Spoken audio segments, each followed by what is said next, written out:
Olá! Existe uma linguagem secreta à nossa volta. Uma que molda o mundo de jeitos que muitas vezes a gente nem percebe. É sobre ela que vamos falar hoje, a linguagem do design gráfico. Essa arte e, também ciência, de pensar por meio de imagens. É só parar para pensar um pouquinho no nosso dia a dia, né?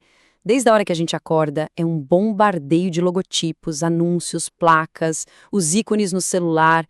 Parece uma loucura, né? Como é que o cérebro dá conta de tudo isso? Parece um caos total, mas não é bem assim. Na verdade, cada uma dessas imagens é como se fosse uma palavra, uma frase, sabe? Parte de uma linguagem visual que foi construída com muito cuidado. É aí que entra o design gráfico. Ele é a ferramenta que pega esse caos visual e transforma em comunicação. Uma comunicação clara e, o mais importante, com um propósito. Ok, para a gente entender o poder dessa linguagem, vamos imaginar um lugar.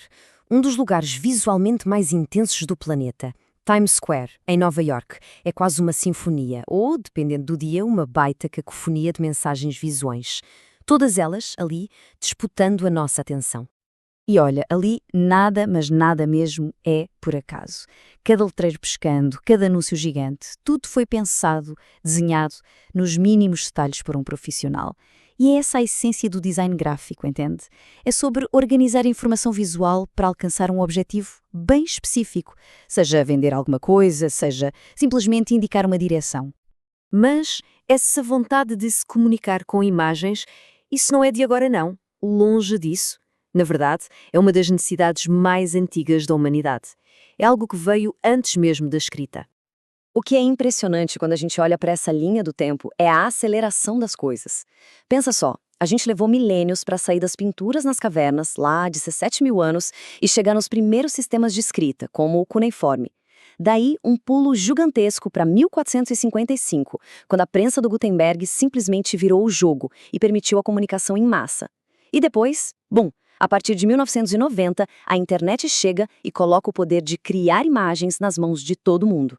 As ferramentas mudaram assim radicalmente, mas o objetivo principal, esse, continua o mesmo. Aquela invenção do Gutenberg, sabe? Os tipos móveis de metal, aquilo foi um divisor de águas. Foi ali que nasceu a tipografia. E o que é tipografia? Basicamente, é a arte de organizar as letras. De uma hora para outra, não era só o que estava escrito que importava, mas como aquilo aparecia na página. A escolha da fonte, o espaçamento entre as letras, tudo, absolutamente tudo, passou a carregar um significado, um impacto emocional. Certo. Então, se o design é mesmo uma linguagem, como é que ela funciona na prática? Bom, como qualquer idioma, ela tem a sua própria gramática, um conjunto de regras, de princípios, que os designers usam para construir mensagens que sejam, acima de tudo, claras e eficientes. Essa aí é a definição mais formal, de livro. Mas na prática, o que significa ser designer? Significa ser um resolvedor de problemas. É pegar uma ideia abstrata, uma coisa tipo confiança ou inovação, e conseguir traduzir isso para uma forma visual, algo concreto que qualquer um bate o olho e entende.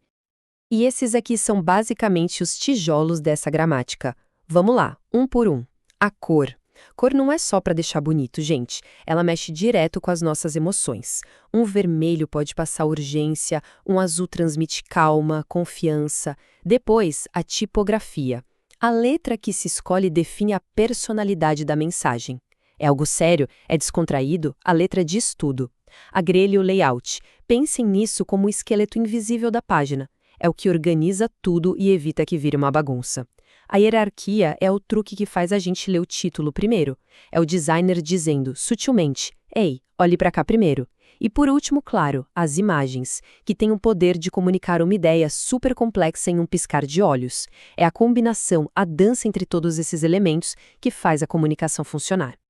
E é importante dizer, isso não é só um estalo de inspiração, sabes? Design é processo. É método. E esse caso do Instituto Jujuba, que trabalha com crianças autistas, é um exemplo perfeito. O processo começou com uma pergunta: qual o propósito? Depois veio o brainstorm de ideias, o desenvolvimento de uma linguagem visual, nesse caso bolhas que se juntam e formam uma estrela, e por fim, a aplicação disso em tudo, do lápis ao papel de carta.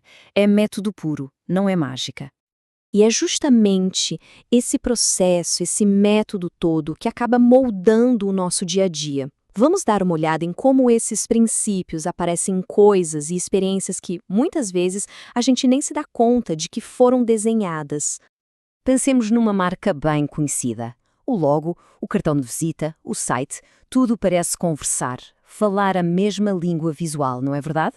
É essa consistência que gera reconhecimento e, o mais importante, confiança. Isso é o design em ação, construindo a personalidade de uma marca. Ou então, a sinalização num hospital, num museu. Já pararam para pensar nisso?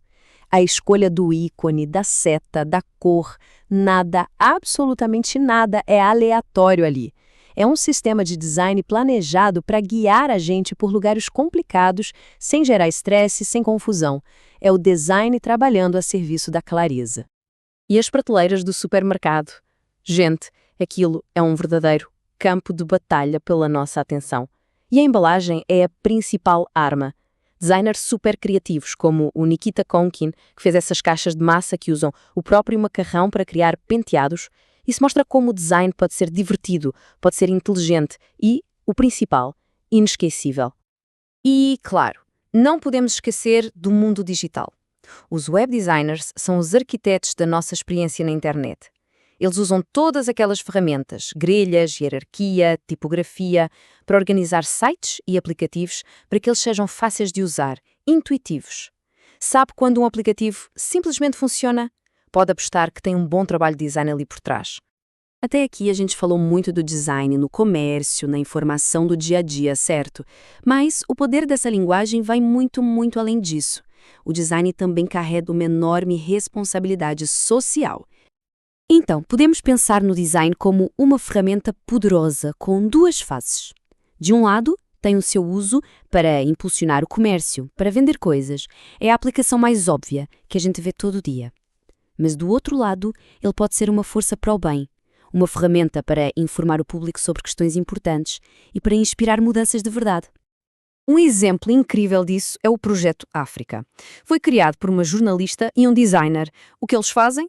Usam reportagens e um design gráfico super vibrante para contar histórias positivas sobre a África, sabe? Para lutar contra aquela narrativa única de pobreza e conflito que a gente vê tanto na mídia. O resultado é uma visão muito mais rica, muito mais real do continente. E essa frase resume tudo, né? O potencial mais nobre do design. Quando ele é usado com consciência, com responsabilidade, não se trata só de deixar as coisas bonitas. Trata-se de construir pontes, de gerar empatia, de ajudar a construir uma sociedade melhor, no fim das contas. E a gente termina com essa provocação. Na próxima vez que estivermos andando na rua ou navegando na internet, vale a pena prestar mais atenção. Cada cor, cada tipo de letra, cada imagem, tudo está tentando comunicar alguma coisa. E entender essa linguagem é o primeiro passo para a gente deixar de ser só consumidor passivo de informação e passar a ser um leitor mais crítico do mundo à nossa volta.